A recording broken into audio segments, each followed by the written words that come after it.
আসসালামু আলাইকুম রহমতুল্লাহি ওয়া বারাকাতুহু। আজকে আমি খাসির দুইটা মাথা, এটা আমি দেশের বাড়ি যেভাবে রান্না করে গ্রামের বাড়ি সেভাবে আমি রান্না করব। এই খাসির মাথাটা প্রথমে আমি পরিষ্কার করে নিয়েছি, ধুয়ে নিয়েছি।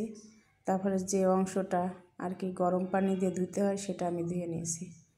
তারপরে এখানে জিরা, গরম মশলা, এখানে হচ্ছে রসুন, আদা কুচি আর লাল মরিচ, এটা আমি প্রত্যেকটা উপকরণ পাটায় বেটে নেব।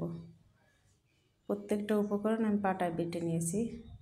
প্রথমে আমি সরষের তেল কিছু পরিমাণ দিয়েছি, সাদা তেল দিয়েছি। তার ভিতরে বড় সাইজে 3টা পেঁয়াজ কুচি করে দিয়েছি। এটা আমি ভালো করে আধা ভাজা করব, ফুল ভাজা করব না। যখন কালারটা আসবো তখন আমি এগুলো প্রত্যেকটা মশলা দেব, কিন্তু তার আগে প্রথমে যে লাল মরিচ আমি ভেজে ভালো করে একটা ভাজা দেব। দেওয়ার পরে 2টা তেজপাতা দেব, দিয়ে মরিচটা অনেকক্ষণ ধরে ভাজছি। তারপরে আমি আদা আর রসুন আলাদা আলাদা ছিল সেটা আমি দিয়ে দিলাম। এইবেলা দিলাম গরম মশলা এবং জিরা বাটা ছিল সেটা দিলাম।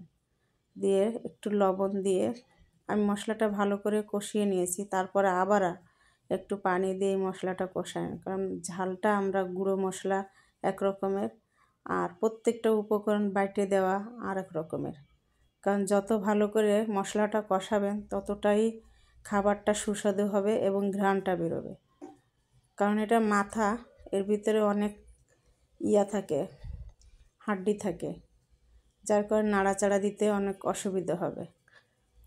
প্রত্যেকটা উপকরণ দিয়ে ভালো করে কষিয়ে এরপরে মাংসটা দিয়ে দিয়েছি, মাথা 2টা, খাসির মাথা 2টা এটা এখানে দিয়ে কিছুক্ষণ আমি ঢেকে রাখার কারণে মশলাটা এর সাথে মিশে গেছে এবং ভালো করে কষানো হয়ে গেছে। কষানোর ভালো করে আবার আমি মশলাটা এর সাথে নাড়াচাড়া দিয়ে কষিয়ে নেব। তারপরে একবারেই আমি ঝোলের পানি দিয়ে দেব।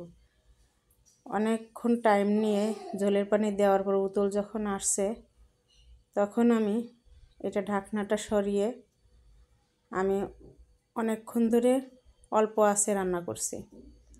যখন একটু পানি কমে আসছে তখন আমি এর ভিতরে 2টা বড় সাইজের আলু দিয়েছি। আলুগুলো দিয়ে এর ভিতরে ভালো করে মিশিয়ে দিয়ে আস্তে আস্তে মৃদু আঁচে রান্না করছি। বেশি জোরে জাল দিই নেই, কারণ মাথার মাংস একটু সিজতে সময় লাগে, তাতে খাসির মাথা হোক আর অন্য কিছুর মাথা হোক।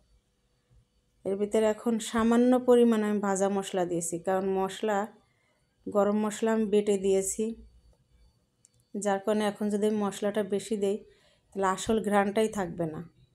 দেখেন কত সুন্দর করে রান্না হয়ে গেছে। আমি ঝোলই রাখিনি, সামান্য পরিমাণে একটু রাখছি, মাখা মাখা করে রাখছি।